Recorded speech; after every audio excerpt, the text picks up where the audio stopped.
Hello guys, welcome back. Last time we have learned how to link your Visual Studio Basic with your Access file. Now let's create some code. First of all, let's create first record, last record, previous record, and next record. And let's go ahead, check your ADO command. Slide down.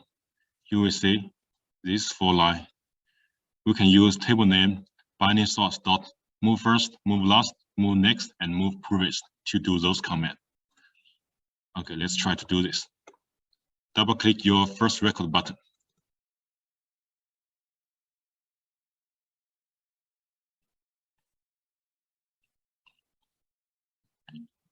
Okay, we know it's table name binding source. Our table name is employee. So employee binding source dot move first. And that's it. Okay, next one, last record. Similarly, employee binding source dot move last. Let's go ahead to previous record.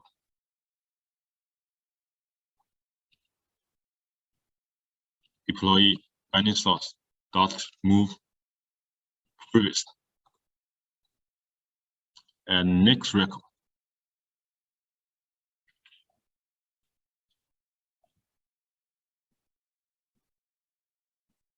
Move next.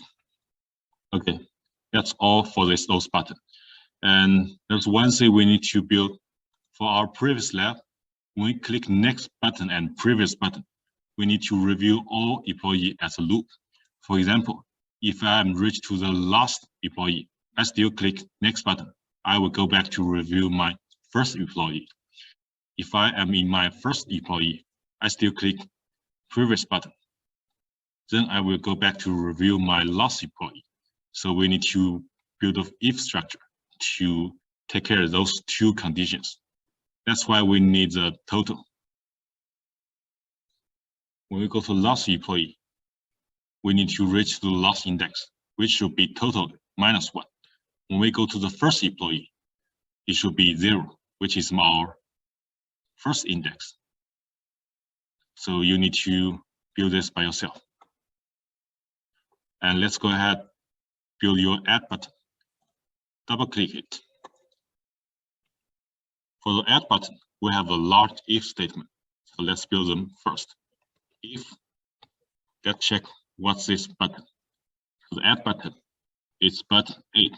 If you find your button property on the right side, so we will build if button 8.text is equal to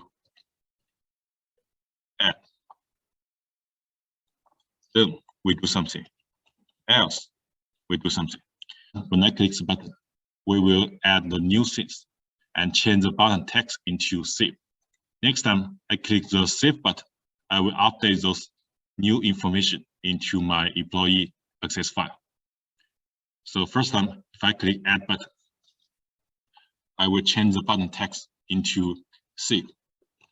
Button 8.text is equal to save.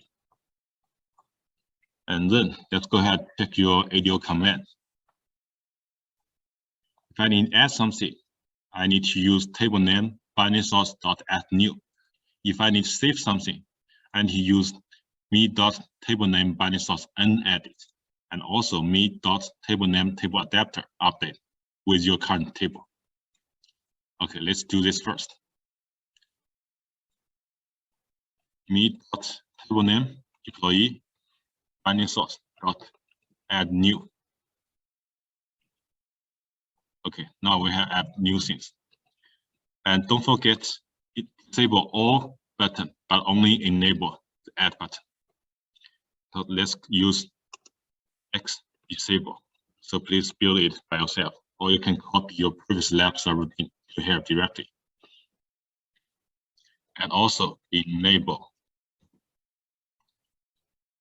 button 8, which is our current button.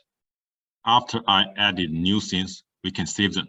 So try to use me.tablename binding source .unedit, me.tablename employee binding source .unedit.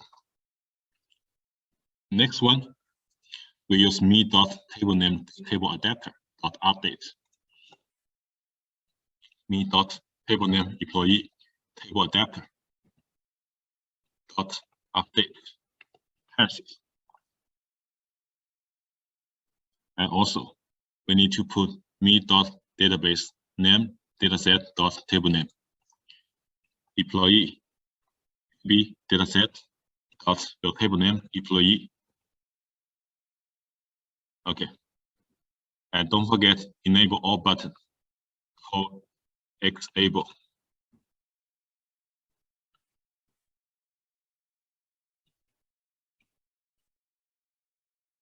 And don't forget change the current button text into add again. At 8.text is equal to add. Okay, that's all for it. Save them all. Let's go ahead and check this code.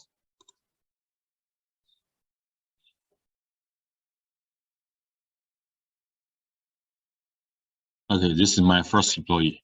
If I click next record, I'll go to next record. Previous record, I will go back to review my previous record. The last record, which is 53. First record, which is 1.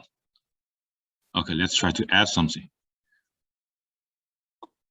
My last one is 53, so we need to add 54.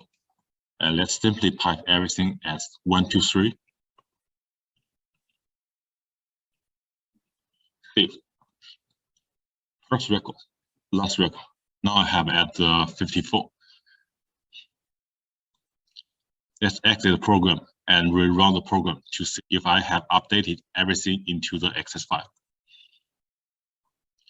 First record, last record is 54, which means I have successfully updated it into my Access file.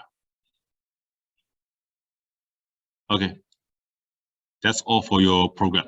And please go ahead, build your modify button, delete button, and find ID. And don't forget to build your exit button. Thanks.